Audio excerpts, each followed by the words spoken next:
Hi! Welcome back! Jigs here! For today's video, andito kami ngayon sa Aruba and first time ko dito kaya naman samahan nyo ako. Let's go!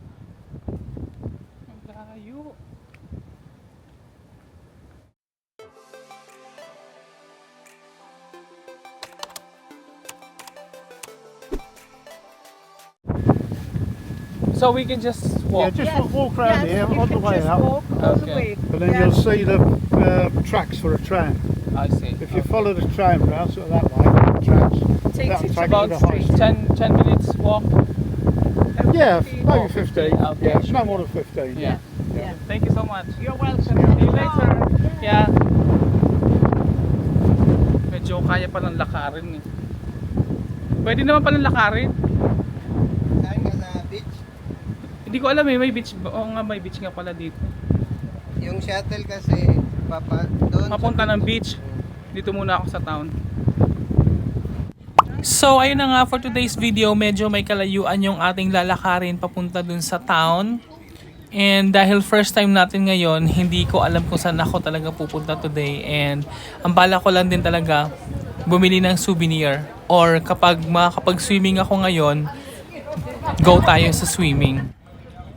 Yung weather nga pala dito sa Aruba ay parang nasa Pilipinas ka lang. Mainit din kasi tropical country din siya. Kaya naman kilala din ang lugar na to sa mga magagandang beach. Bungad pa lang papuntang town, mapapansin mo na agad na ang daming mga tindahan ng mga souvenirs. Siguro maraming mga cruise ships ang dumadaong dito sa Aruba kaya ganito kadami yung mga souvenir shops.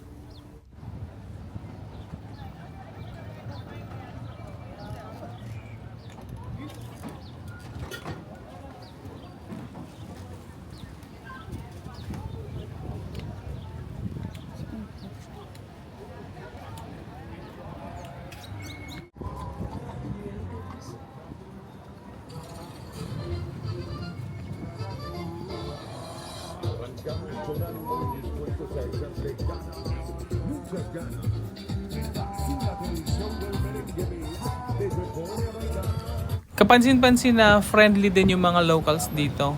And hindi ka rin mahihirapang makipag-communicate kasi English din yung ginagamit nilang language. Kaya naman nung nagtanong ako kung saan yung pinakamalapit na Starbucks dito, itinuro agad nila ako papunta dun sa mall. Habang naglalakad ako, feeling ko nasa Pilipinas lang din ako kasi parang pareho siya sa mga tindahan sa atin, mga bangketa, ganon. Pero mostly mga souvenir shops.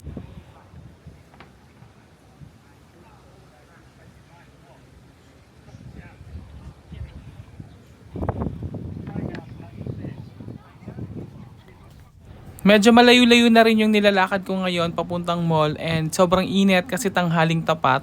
Yung break time ko kasi is 12 noon until 3 o'clock ng hapon.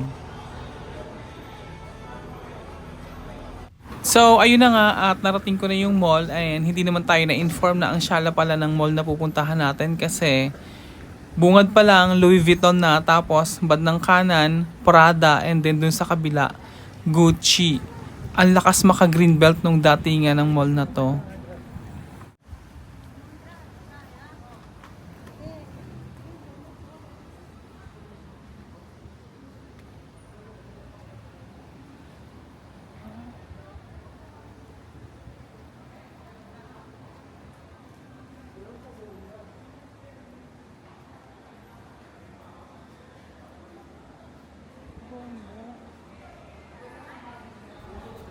Ang social naman pala ng mall na to, nakakalurke.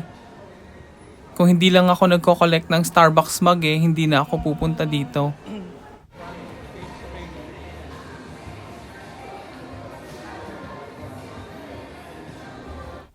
And finally, nakita ko na rin tong Starbucks.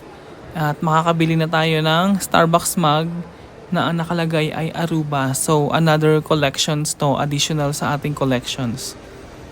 Magkano kaya tong mug na to? Wala namang nakalagay na price. And thankfully, may bago tayong additional sa ating collections. Anything else? How much is that for dollars? $17? 95, yes. Okay. 1795.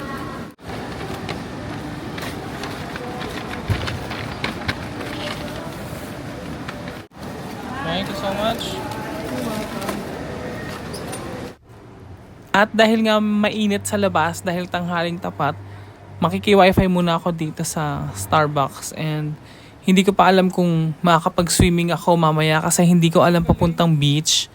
Ang sabi kasi kanina, merong shuttle bus service na magsusundo sa amin dun sa may port area. Kaso wala akong nakita. Ang sabi kasi, every half an hour. So hindi ako nakaabot siguro sa oras nung alis ng shuttle bus kanina.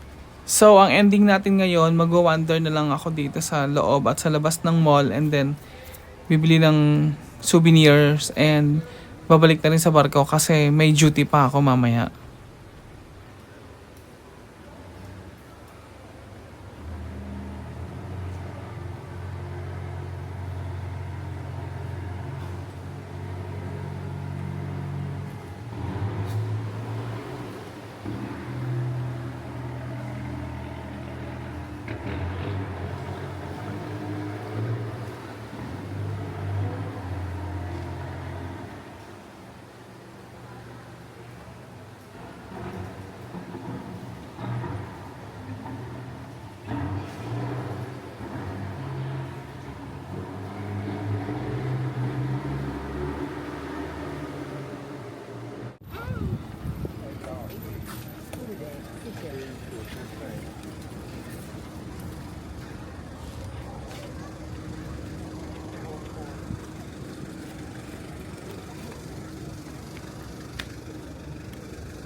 Rob,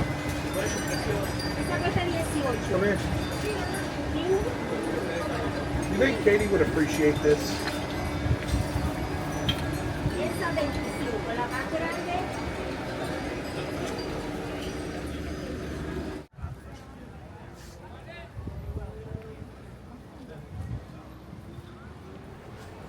In fairness, medyo may kamahalan din yung mga prices ng mga souvenirs na tinitinda dito. Halos lahat ng napagtanungan ko, yung fridge magnets nasa $5 or $6. So, kailangan maghanap tayo ng medyo mura. Sana makahanap tayo ng tig $4 lang or $5.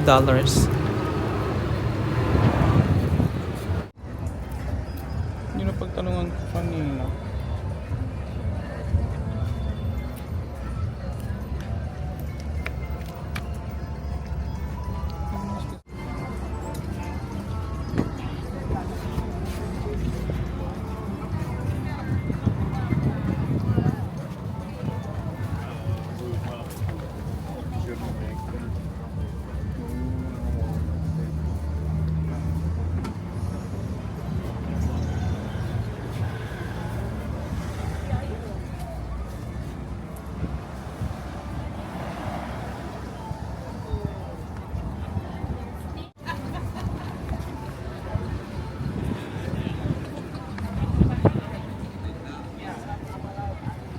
How much is the fridge magnet?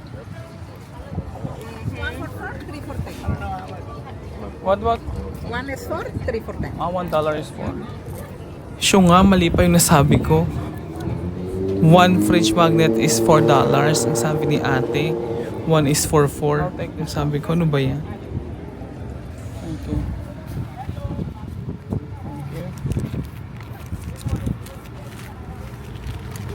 Have a good day. Thank you. So, ayun na nga, at nakahanap ako ng fridge magnets na tig $4 lang. Compared kasi dun sa iba, $6, $5, or $7. Eh, pare-pareho lang naman yung design. Kailangan lang nating maghanap ng medyo mura.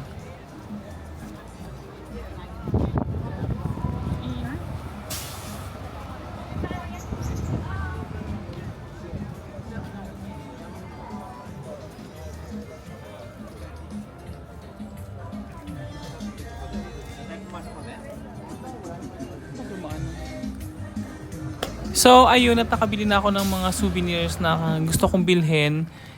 And nag-decide na rin ako na bumalik ng barko kasi may duty pa ako mamayang hapon. And sadly, hindi na rin ako nakapunta ng beach para mag-swimming kasi wala rin akong kasama and hindi ko rin alam kung anong oras babalik yung shuttle bus papuntang beach. Kaya naman, bumalik na lang ako kasi may pasok pa ako mamayang hapon.